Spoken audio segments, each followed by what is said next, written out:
Sous les pieds de Didier Delperroux, une montagne de déchets haute de 6 mètres et qui s'étend sur des centaines de mètres carrés. Sur cet ancien site du commissariat à l'énergie atomique abandonné, une décharge sauvage a vu le jour pendant le premier confinement. Alertée, la brigade écologiste est venue constater les dégâts.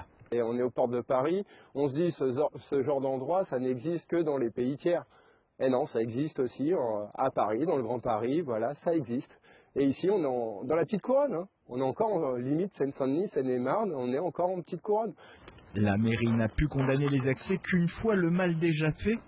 Désormais, le site est bouclé, mais d'éventuels travaux de dépollution coûteraient une fortune. C'est plusieurs dizaines de milliers de tonnes, hein, même voire plus. Hein, donc il y a une première estimation qui a été faite par un cabinet d'études spécialisé, mais ça chiffre à plusieurs millions d'euros pour tout dépolluer, donc c'est énorme. Pour accompagner, voire même suppléer les élus, la brigade écologiste tente de retrouver ceux qui ont effectué ces dépôts sauvages. Un engagement qui demande de la persévérance. Donc voilà, typique, là c'est le genre d'enquête qu'on a fait, c'est-à-dire que ça c'est le genre de document, on a noté les numéros de plaques, on les a pris en photo et puis on les a envoyés au service de l'État. Nous en tant que brigade, on se définit qu'en tant qu'auxiliaire des pouvoirs publics là-dessus. À un moment donné, les pouvoirs publics ont besoin d'un petit coup de main.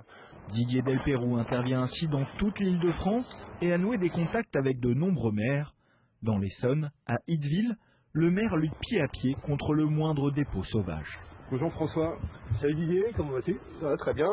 Alors tu vas nous faire voir un peu ce que tu as mis en place sur ta commune. En bord de route, c'est souvent des sacs, donc sur lesquels d'ailleurs on peut remarquer ce type de sacs. On a d'autres sites, donc en particulier sur des côtés collines, dans des bois, où finalement les mecs viennent avec des camions et donc font du dépôt de gravat, ce qui est d'ailleurs bien évidemment très dommageable pour l'environnement.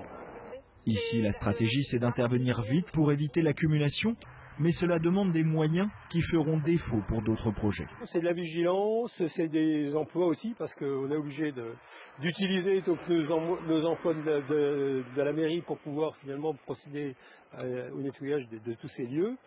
À remarquer que la mairie n'a pas la compétence donc déchets, puisqu'elle a été confiée à la communauté de communes, mais celle-ci s'est bien gardée d'ailleurs de prendre ce type de compétences pour pouvoir finalement nous rendre ce service. Depuis quelques mois, la mairie a aussi investi dans un nouveau dispositif pour tenter de retrouver les auteurs d'infractions. Voilà, c'est des caméras pièges en fait, on les met sur les arbres avec les sangles. Un matériel par carte SD, donc on relève 2 fois par semaine. Donc sur tous les différents sites qui ont été énoncés par monsieur le maire.